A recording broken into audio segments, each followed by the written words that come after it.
All right, we are going to start out with a couple of things. Let me go over what you need. First is you need a piece of handle, okay? So now this can be as long as you want, of course, depending on what kind of bag you're putting it on. And usually you want some sort of decorative edge here. We have a free pattern piece on our website. It's just called the Decorative Strap Edge. So I went ahead and cut one out. And on the wrong side, I went ahead and put it on the very edge, used a pen and drew it out, and then just you can either use a pair of scissors or a craft knife to cut it out, okay? So I did that on both sides. The other thing I did was drew a line down the center. Okay, so you can see I have a line just drawn right down the center of the leather piece, okay? So this is going to be the leather we're using. You're going to need some scrap of your leather. Now you want it to be just slightly less wide than your handle. Okay, so this is a piece of scrap, and you can see, you know, it's not quite as wide. You can see a little bit of the leather here on each side, and that's all I need. I'm not really worried about what this looks like right now. And then you need some kind of core. Now, there is such a thing as leather core for leather handles. It's made out of leather. And if I had some of that, you know, that's theoretically what I would be using here. I don't. So this is just regular piping. Now, it just happens to be black, okay? But you can, and it's very soft, this one. You can use firm. There's so many different types of core that you can use. What we're going to do is we're going to use I'm going to use barge cement because that's my preferred glue for leather. And I'm going to go ahead and put glue along this handle. And then once it is, you know, about dry, basically sticky, we're going to go ahead and put this cord down. So I have this is my just protective coat. It's just a piece of shelf lining. It's about to a point where it probably needs to get thrown away and I need to get myself a new one, but I just use it over and over and over. And when I put this glue down, I am not going to put it all the way to the tip. Okay, I'm just going to put it about an inch into the decorative part because that's where my core is going to.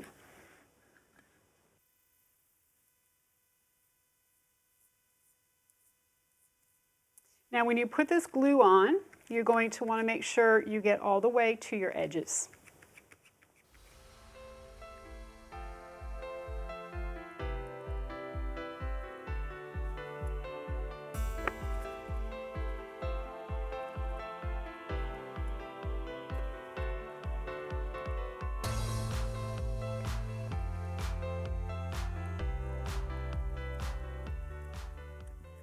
Okay, once the glue is dry, we are going to take the core and we're going to lay it right on top of our line.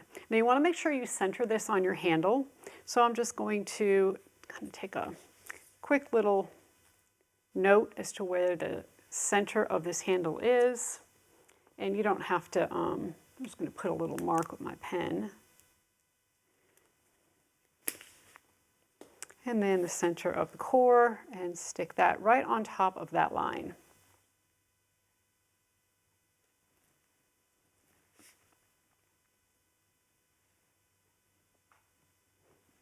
Okay, so you see again that the core actually extends down into the decorative portion of the handle, which is going to get sewn to our bag. So from here, we are going to go ahead and put a little bit of glue on this bottom part, and then we're going to take a scrap piece, we'll put glue on this, and we're going to put this right on top. So I'm going to zoom you in, and we're going to go back to our glue. I'm going to first cut a piece. Now I want to make sure that this piece is going to go all the way to the tip. And I want to make sure it comes up to about, you know, a ½ inch to maybe an inch with up to the handle. So that's going to be, I'm just going to cut this piece in half. It'll probably be about right. And you also want to make sure width-wise that it covers the entire width. Okay, so that looks about right. I'm not worried about it covering the width here. I'm worried about it covering the width where the decorative handle is. So we'll go ahead and put some glue.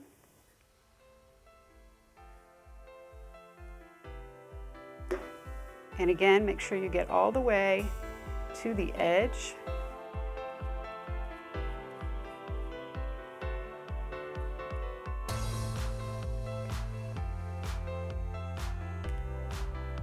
Okay, then I'm going to repeat that process and put glue on the other side as well. I'm going to go ahead and put this together. Let me go ahead and take all of this, get it out of the way. And we are going to take this part of the handle and we're going to put it right on this piece. Okay, so let me move this out of the way.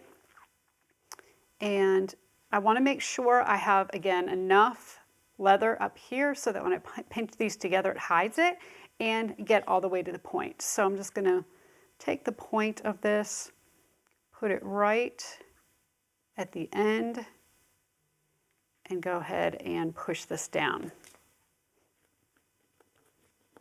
And you can put it right around the core. Okay, so you can see now you have a little bump there in your core, where your core is. I'm going to do the same thing on this side.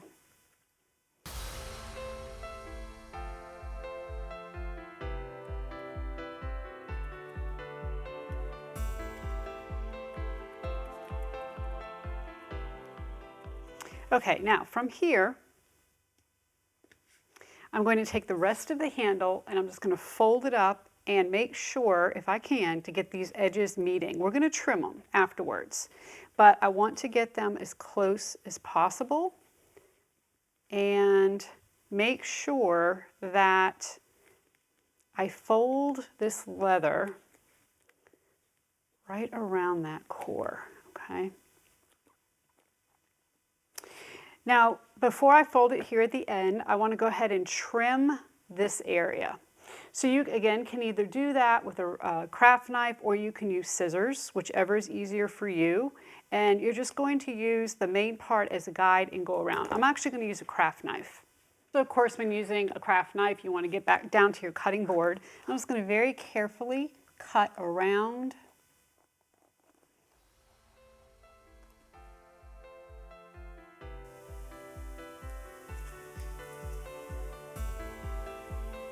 Of course, if you have a new blade, it would make it a little bit easier.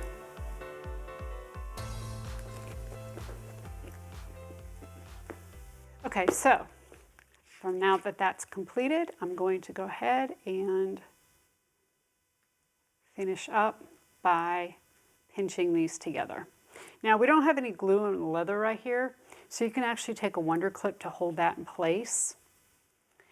Okay, so here we have the handle all pinched together. Just a little bit of wonder clip here at the bottom where we have no glue. And you can actually use a bone folding tool right along the edge of the piping or your core, and that's just going to help the glue adhere there and hold this in shape, okay?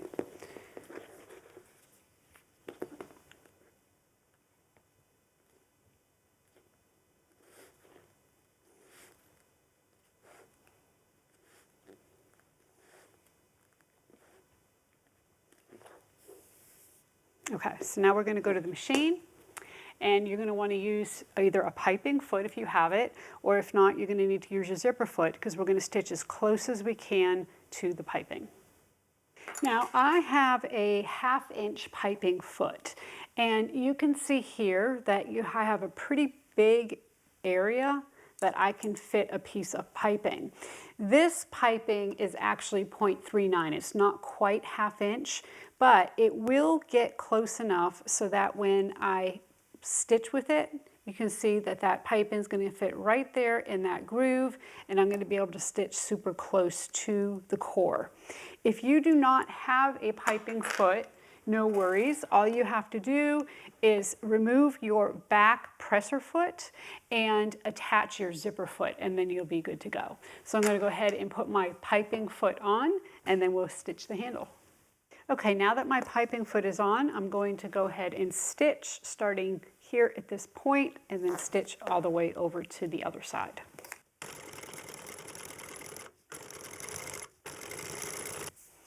Okay, so now that the handle's stitched, we're going to take it back over to the table and we're going to trim the seam allowance back. Trimming the seam allowance back can be a little bit tricky because typically when we cut, we obviously want the better part of our project, our pattern piece, to be on, I'm right-handed, so it's going to be, my ruler is going to be on the left side, and we would cut this way. But we have a core in here, so we're not going to be able to place a ruler on there. If you are steady and you have a good hand, then you could certainly just take a craft knife and very carefully come straight down and cut. Now, if you don't trust your abilities, and I would fall into that category, I'm going to do something a little bit different, and I'm going to basically cut backwards. Not my favorite thing to do, but I feel like by using a ruler, it is going to give me a lot more control over getting a nice straight line. You could certainly use scissors here if you would like, but you don't want this to be choppy at any point, okay? So I have a smaller ruler here because my longer rulers are longer than the handle itself, and I certainly don't want to fight with it that way. I'm going to put the ruler so that it looks like I have about 1/8 of an inch seam allowance. And you can do a couple of things. You can either use a craft knife, you can use a blade like this if you want to go ahead and put a new blade in and do it, or you can use a rotary cutter, whatever works best for you. I am going to use my rotary cutter.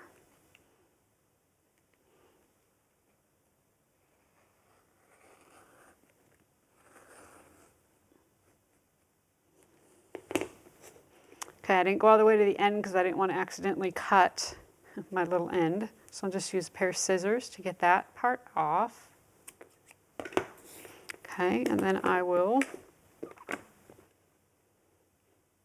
make sure this is lined up.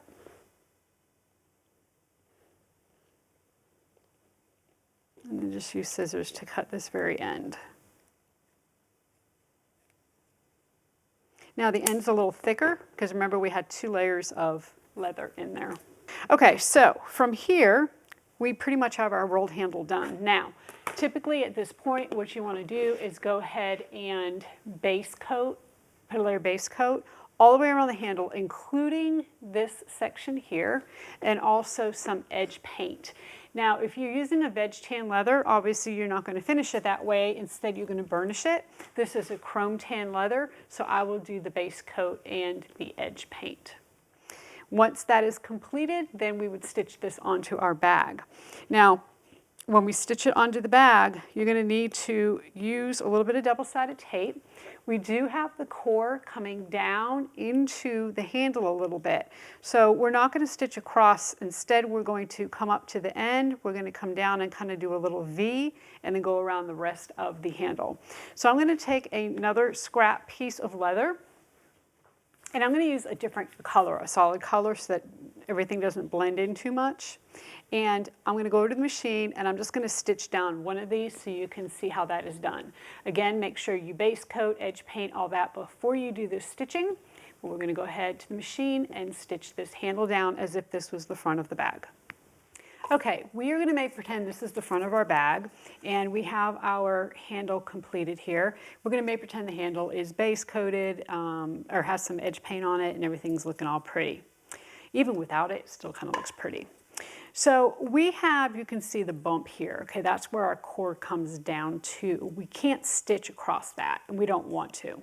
So we can do one of 2 things. We can either go ahead and stitch a V, meaning we would come down to where the core ends and then go back up, or we can just stitch down each side, you know, down, turn around, and go back up to the other side.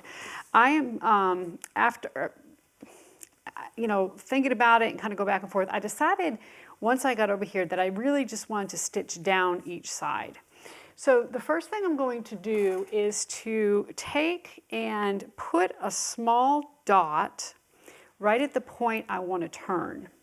Because a lot of times as we stitch, we come down and we think we're right at the point, even with the point, and we're not. At least that's how it happens with me. So what I want to do is make sure that I hit that point perfectly. So I'm just going to put a little dot, you know, about an eighth of an inch away. And I know that once I come down, I want to turn right at that point. So I put my regular foot back on. I'm going to stitch using an eighth of an inch seam allowance. And the other thing is I want to make sure I start and stop at the same point. So you can do the same thing. You can go ahead and put a dot on that so that you know exactly where to start and stop each time. You can't go obviously all the way up to the very tip here. You're going to have to stop, you know, somewhere in this area. So I'm just going to go ahead and make a dot there, make a dot on the other side. And that way I know where to start and stop as well. Now you can use some double-sided tape here if you'd like to help hold this in place.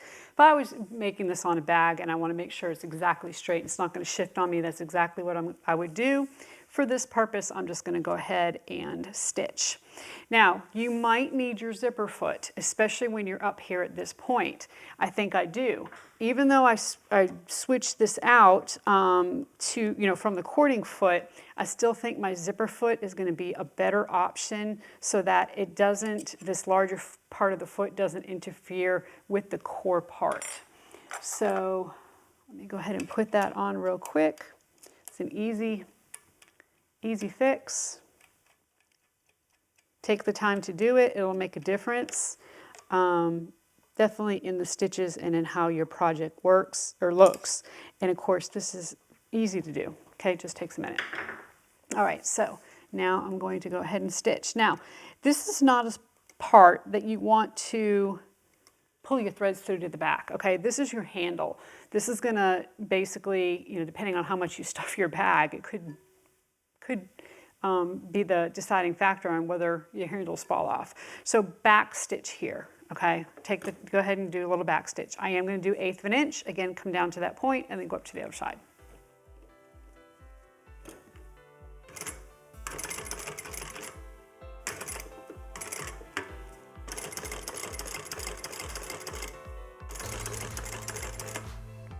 Okay, so I'm approaching this point. I want to make sure that I am right on that dot. I'm going to turn and I'm going to come up the other side.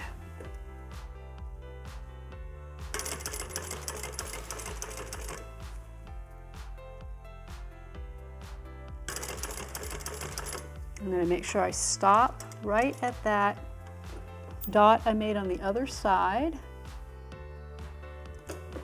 Do a back stitch.